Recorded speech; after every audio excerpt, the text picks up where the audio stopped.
우리가 함께 읽은 본문 말씀을 중심으로 하나님의 일꾼이란 제목으로 함께 은혜를 나눠보려고 합니다. 네, 감기 조심하시고요. 환절기라서 제가 또 감기에 걸려서 목소리가 좀 이렇지만 이해하시고 말씀 잘 들어주시길 부탁드립니다. 어렸을 적에 아기 돼지 삼형제 이야기를 한 번씩 들어보셨을 것입니다. 첫째 돼지는 집 짓기가 귀찮아서 지푸라기로 대충 초가집을 지었고, 둘째 돼지는 빨리 놀고 싶어서 나무로 대충 지었습니다. 반면에 셋째 돼지는 오랫동안 공들여서 벽돌로 집을 아주 튼튼하게 지었는데요. 아기 돼지 삼형제의 운명이 어떻게 됐는지는 여러분 모두가 알고 있을 것입니다. 그런데 우리가 공감하기 힘든 대목이 하나 있죠. 바로 지푸라기로 지은 집이 늑대의 입김에 날아갈 만큼 약했다라는 부분인데요.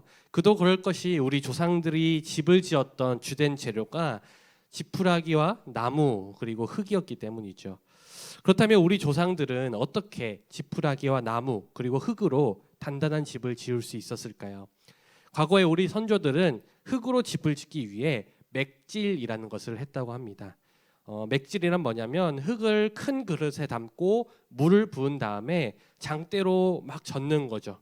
그렇게 막 장대를 저으면 고운 가루들은 물과 함께 위로 올라오고 무거운 불순물들은 아래로 가라앉게 됩니다. 그러면 그 물만 따로 모아서 하룻밤을 지나게 되면 그 이튿날 보게 되면 물과 섞여 있던 흙은 가라앉고 물만 아주 맑게 위로 떠오르게 된다는 거죠.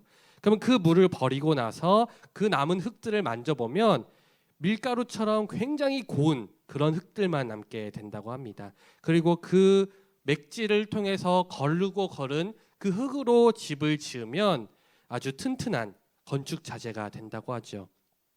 그래서 우리 조상들은 맥질로 만들어진 흙으로 집도 짓고 도자기도 구웠습니다. 흙집에서 한평생을 살았고 수백 년 전 도자기가 지금도 박물관에 전시되어 있죠. 다시 말해 지푸라기와 나무와 흙으로 지은 게 문제가 아니라 대충 짓고 얼기설기 지은 그 방법이 문제였다라는 것이죠. 무엇이든지 맥질처럼 시간과 정성을 들이면 튼튼할 수밖에 없습니다. 그런데 한 사람이 모든 일을 그렇게 시간과 정성을 들일 수는 없죠.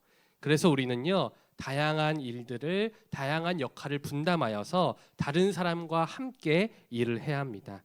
오늘 말씀을 통하여서 다시 한번 함께 동역하며 또 함께 일하는 지혜를 얻는 저와 여러분 되시기를 간절히 소망합니다. 오늘 말씀을 보니까 헬라파 유대인들과 히브리파 유대인들의 갈등으로 오늘 말씀이 시작되고 있어요. 헬라파 유대인들이 감사합니다. 누가 주셨어요? 역시. 네. 물을 먹어도 나아지진 않습니다. 네, 헬라파 유대인들과 이제 히브리파 유대인 갈등이 시작됐는데 무슨 문제였냐면 헬라파 유대인들의 과부들이 구제 사역에 이제 제외되게 되면서 빠지게 되면서 헬라파 유대인들이 히브리파 유대인들에게 불만을 토로하기 시작한 것이죠. 좀 더 배경 설명 좀 드릴게요. 유대 사회에서는 당시의 유대인들 그 사회에서는 궁핍한 사람들, 특히나 과부나 노약자 같은 그 사회적인 약자를 돕는 제도들이 그 안에 잘 갖춰져 있었어요. 그런데 당시의 유대 지도자들이 복음을 받아들이지 않았고 그들이 지속적으로 예수를 믿는 사람을 핍박했기 때문에 예수를 믿기로 회심했던 그리스도인들, 유대인 그리스도인들에게는 유대교에서 지원했던 이러한 구제 비용들이 주어지지 않았다는 것이죠. 그래서 교회 안에서는 이제 자체적으로 자기 안에 들어온 그 어려운 이웃들을 도와야 될 필요성이 생겨나게 되었고, 우리가 지난번에 살펴본 대로 바나바를 비롯해 많은 사람들이 자신의 밭도 팔고 물건도 팔고 소유를 팔아서 그런 구제사역, 어려운 이들을 도와주는 그 구제사역에 함께 동참하게 되었습니다. 그런데 이 구제사역에 문제가 발생하게 된 거죠. 처음에는 소수로 시작했던 이 교회가 점점 많아지면서 이제 구제사역에 소외되는 사람들이 발생했기 때문이죠. 그래서 오늘 말씀 1절을 보면 헬라파 유대인들이 자기의 과부들이 매일의 구제에 빠짐으로 히브리파 사람들을 원망했다라고 말해요. 근데 여기서 말하는 이 헬라파 유대인들, 이 사람들이 어떤 사람들이냐? 안타깝게도 이 기록된 성경만으로는 그들이 정확히 어떤 사람이었는지는 알 수가 없어요. 그러니까 학자들 사이에서 대개 두 가지로 추측을 하는데, 첫 번째는 헬라파 유대인들이란 헬라어를 구사하는 유대인이라는 주장이에요. 이게 뭐냐면 원래는 유대인이에요. 그 혈통도 유대인이고 유대인 핏줄을 가지고 있어요. 그런데 여러 가지 정황상 외국에 살면서 헬라 지역에 살면서 헬라 지역에 태어났고 헬라 말을 하는 유대인들, 다시 말해서 우리나라 말로 하면 이민 간 사람들, 이민 2세들, 이러한 사람들이 헬라파 유대인들이었다라고 생각하는 사람들이 있는가 반면에, 두 번째 가능성은 뭐냐면 원래는 이방인, 원래는 외국인이에요. 유대인이 아니고 이방인인데 헬라 지역에 살던 외국인인데 여러 가지 이유로 유대교의 매력을 느껴서 유대교를 믿기로 작정했던 외국인 유대인들을 헬라파 유대인이라 얘기했다라고 주장하는 사람들이 있습니다. 물론 이 두 가지 의견 중에서 뭐가 맞는 의견인지는 정확히 알 수는 없어요. 그런데 중요한 것은 어떤 관점을 통해 보더라도 이 헬라파 유대인들은 분명히 그 교회 집단 안에서 소수자였다는 사실이에요. 소수자.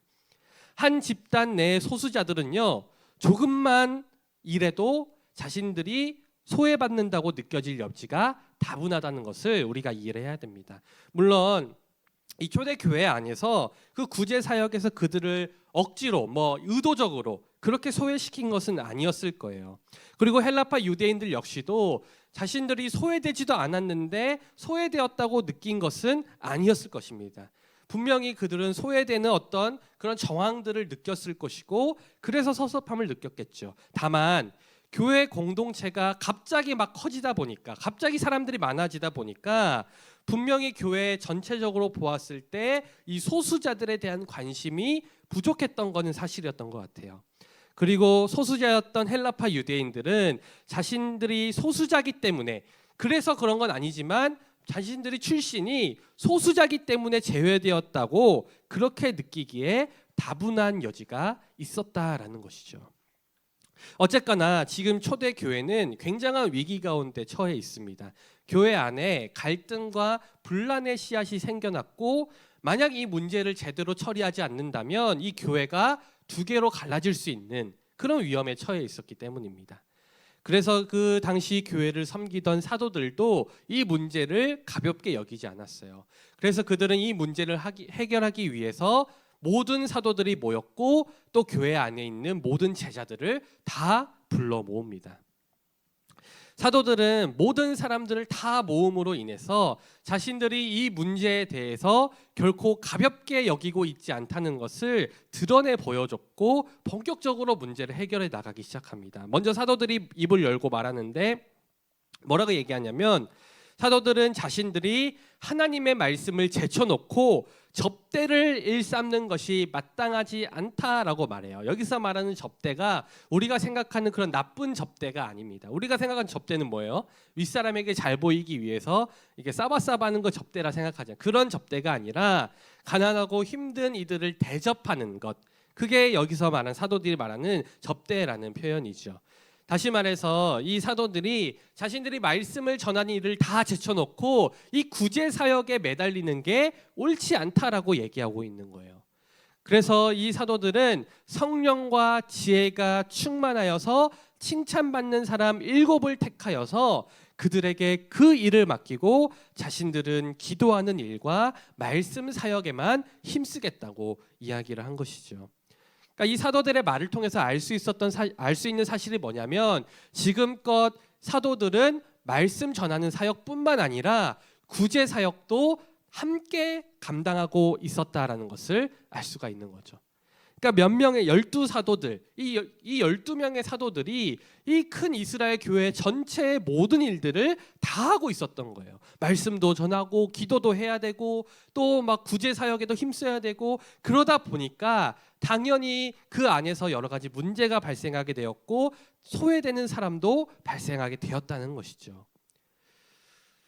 그래서 결국에는 구제 사역도 제대로 못하고 말씀 사역도 제대로 못하는 그러한 지경에 이르게 된 것임을 우리가 알 수가 있습니다. 그래서 사도들은 교회에 새로운 7 일꾼을 세우는데 말씀을 전하지 않는다는 이유로 아무나 일꾼을 세우지는 않았어요. 그들은 그 조건을 얘기하죠. 성령과 지혜가 충만하여 칭찬받는 사람을 세우겠다라고 이야기를 합니다. 이 세 가지 요건을 다시 말하자면 성령에 충만하다는 것은 신앙적으로 성숙하다는 것을 뜻하고, 지혜가 충만하다는 것은 일을 할 수 있는 능력이 충분하다는 것을 뜻하고, 칭찬받는 사람을 세우겠다는 것은 사람들 사이의 관계가 원만하며 평판이 좋은 사람을 세우겠다라는 의미였습니다. 여러분, 우리는 이 사도들의 세 가지 조건을 잘 기억해야 돼요. 사실 교회 봉사는요, 누구나 할 수 있어요. 왜냐하면 하기로 결단하는 사람들에게는 하나님께서 감당할 수 있는 힘과 능력을 주시기 때문이죠. 그러나 한편으로는 아직 세워져서는 안 될 사람이 세워졌을 때 교회 공동체 안에 어려움이 찾아올 수 있다는 사실 또한 우리는 알아야 됩니다. 그러니 우리도 신앙생활을 시작한 지 얼마 되지 않아서 신앙적으로 성숙하지 못하거나, 또 어떤 일을 잘 맞지 않아서, 어떤 일을 감당하기에 그 사람과 잘 맞지 않아서 그 일을 할 만한 능력이 부족하거나, 또 사람들과의 관계가 원만하지 못한 이들이 봉사를 하고 싶어 하거나 직분을 받고 싶어 할 때 우리는 그 사람들을 당장 세워주기보다도 조금 더 기다려주고 조금 더 성장시켜서 준비가 되었을 때 할 수 있도록 권면하는 자세가 필요하다라는 것이죠. 그래서 우리 청년부도 이제 연말이 되면 늘 임원들 선출을 하잖아요, 저희가.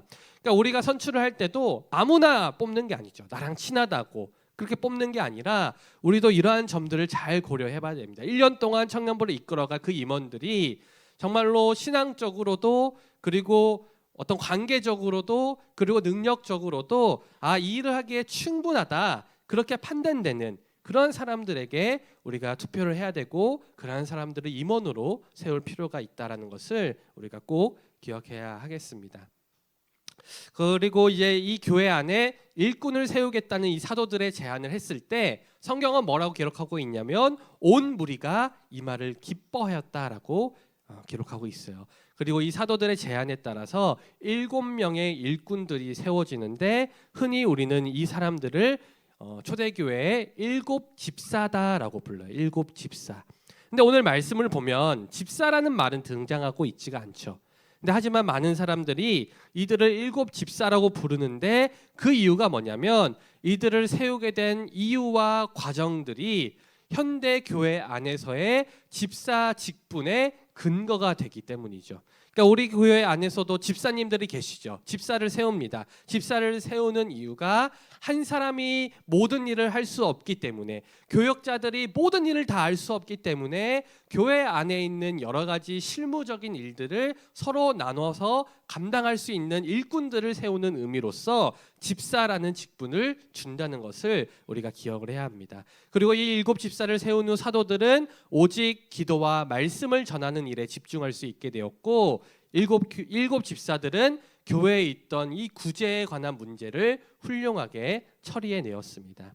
그래서 결국에는 이 분열의 위기 속에 있었던 교회 공동체가 더 많아지게 되었다, 더 단단해지게 되었다, 그러한 결론으로 오늘 말씀이 끝을 맺고 있죠. 여러분, 오늘 사도들은요, 구제 사역을 담당할 일꾼들을 세움으로써 교회의 위기를 돌파해 내었습니다. 이처럼 하나님은 자신들의 일꾼을 통해 교회를 세우시고 하나님의 나라를 확장해 나가세요. 그런데 여기서 우리가 기억해야 될 사실이 뭐냐면 사도들이 했던 사역, 즉 다시 말해서 기도하고 말씀 전하는 사역이 더 우월하고 더 중요하고 더 대단한 사역이어서 그들이 7집사를 세웠던 게 아니고, 구제 사역은 너무 열등하고 그냥 하등하고 그냥 잡일이고 그래서 7집사를 세웠던 게 아니라는 사실이에요. 초대교회 안에서는요, 말씀을 전하는 사역만큼이나 구제 사역도 굉장히 중요한 사역이었습니다. 다만 하나님이 주신 달란트가 다른 것이고 하나님이 부르시는 부르심이 다를 뿐이지, 교회 안에 있는 모든 섬김의 역할은 경중이 없다라는 것을 우리가 꼭 기억해야 합니다. 만약 우리 교회 안에서 어떤 분이 화장실을 청소한다고 해서 그것이 하등하고 열등한 봉사가 아니에요. 앞에서 열심히 찬양하고 막 멋지게 보인다고 해서 그것이 더 성숙하고 그것이 대단한 봉사가 아니에요. 심지어 제가 여러분들의 말씀을 전하는 이 섬김조차도 여러분들이 하는 봉사의 사역보다 더 대단하거나 더 우월한 사역이 아니라는 것을 여러분들이 기억해야 합니다. 교회에 있는 모든 섬김의 모양들은 모두가 평등합니다. 모두가 똑같습니다. 모두가 다 너무나도 귀한 하나님의 사역이에요. 우리가 이것을 기억을 해야 한다는 것이죠. 그러니 말씀을 전했던 사도들도, 구제를 담당했던 7 집사들도 모두가 하나님의 똑같은 일꾼이라는 것이죠. 여러분, 지금 이 시대에도 마찬가지예요. 어떤 목사님들은 그렇게 얘기해요. 저와 같은 교역자들만 주의 종이라고 얘기합니다. 나는 주의 종이니까 날 잘 섬겨야 돼. 주의 종 잘 섬기세요. 그렇게 얘기해야 돼요. 그렇게 얘기합니다. 하지만 여러분, 그렇지 않아요. 그렇지 않습니다. 왜냐하면 저 주의 종 맞아요. 근데 저만 주의 종이 아니라 여러분들 모두도 주의 종이기 때문이에요. 왜냐하면 우리 모두는 예수 그리스도의 십자가에 빚진 자들이고 마땅히 주님을 위해 인생을 살아야 되는, 주님을 위해 일해야 되는 주님의 일꾼이기 때문입니다. 물론 앞선 사도들이 기준을 가지고 일꾼을 세웠듯이 우리가 아무나 봉사에 세울 수는 없어요. 그러나 우리가 신앙생활을 하면서 함께 공동체를 세워나가는 일에 우리의 신앙 안에 그것이 필수적이라는 사실 또한 부인할 수는 없습니다. 왜냐하면 여러분, 내가 섬기지 않으면 다른 누군가는 더 많이 섬겨야 하기 때문이에요.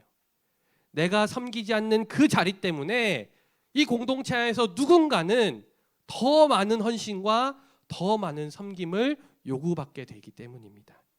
그러니 우리가 서로를 사랑한다면, 공동체를 사랑한다면 우리가 서로의 짐을 나눠질 줄 알아야 한다는 것이죠. 모두가 함께 한다면 조금만 헌신할 수 있어요. 모두가 함께 한다면 조금 더 집중해서 그 일에 헌신할 수 있어요. 그러나 내가 헌신하지 않는다면 다른 누군가는 더 많은 시간과 더 많은 수고와 더 많은 헌신을 교회에 쏟아내고 결국엔 지치고 무너질 수밖에 없다는 사실을 우리가 기억해야 합니다. 오늘 사도들도 마찬가지였죠. 그들이 말씀 전하는 사역뿐만 아니라 구제 사역까지 다 할 수 없었기 때문에 교회 안에 문제가 발생하게 된 것이고, 결국 사도들은 일꾼을 세우게 된 것입니다. 사랑하는 여러분, 하나님께서는요, 우리 모두에게 서로 다른 모양으로 그리고 서로 다른 달란트를 주셨습니다. 그 말은 뭐냐면 우리는 서로 다른 모양으로 서로에게 없는 부분들을 함께 채워줘야 되고 함께 공동체를 세워나가야 된다는 주님의 뜻이라는 거예요. 그것이 바로 하나님께서 저와 여러분들을 부르시는 부르심입니다. 그리고 이러한 부르심은요, 교회 안에서만 국한되는 게 아니에요. 더 확장해 나가자면, 그래서 세상을 바라보면 하나님은 이 세상을 저와 여러분들의 손길을 통해 섬기고 관리하고 그렇게 세워나가시기를 원한다는 것이죠. 그러한 의미에서 보았을 때 여러분들이 세상에서 하는 모든 일들이 세상을 향한 섬김이고, 여러분들이 미래의 직업을 위해 공부하는 이 과정들까지도 세상을 섬기기 위한 준비 과정이라는 것이죠. 그러니까 저와 같은 목회자만 사역자가 아니에요. 여러분들도 주님의 사역자입니다. 다만 다른 분야에서 다른 달란트로 똑같이 주님을 위해 뛰고 있는 사람이라는 것입니다. 사랑하는 여러분, 여러분들은 세상 속에 파송받은 선교사이자 사역자예요. 다만 전문 분야가 다를 뿐이죠. 우리가 이 마음을 가져야만 우리가 하는 모든 일들 가운데 의미를 찾을 수가 있어요. 나 또한 사역자고 나 또한 세상을 향해 부름받은 선교사라는 마인드가 있어야 여러분들이 세상에서 하는 모든 일들 가운데 주님께서 나를 왜 이 자리에 부르셨는지 그 의미를 찾을 수 있다는 것이죠. 그리고 우리가 그 마음을 가질 때 세상을 섬기며 또 교회 안에서는 공동체를 섬기는 아름다운 주님의 일꾼으로 세워져 나갈 수 있습니다. 사랑하는 여러분, 기억하시기 바랍니다. 하나님께서는 늘 한 사람에게 많은 일을 맡기기보다 많은 사람들을 부르셔서 각자의 모양으로 함께 섬겨 나가기를 원하세요. 그래서 여러분들에게 다양한 달란트를 주신 것입니다. 사랑하는 우리 청년 여러분, 여러분들이 정말로 주님께 잘 훈련받은 주님의 일꾼으로 세워져서 이제는 우리가 모두 서로의 짐을 함께 나눠지며 함께 청년부를 섬기며 성장시켜 나가기를, 그리고 여러분들 세상 속에서 여러분들의 직업과 여러분들의 학업을 통해서 하나님의 나라를 세워가는 저와 여러분 다 되시기를 주님의 이름으로 간절히 축원드립니다.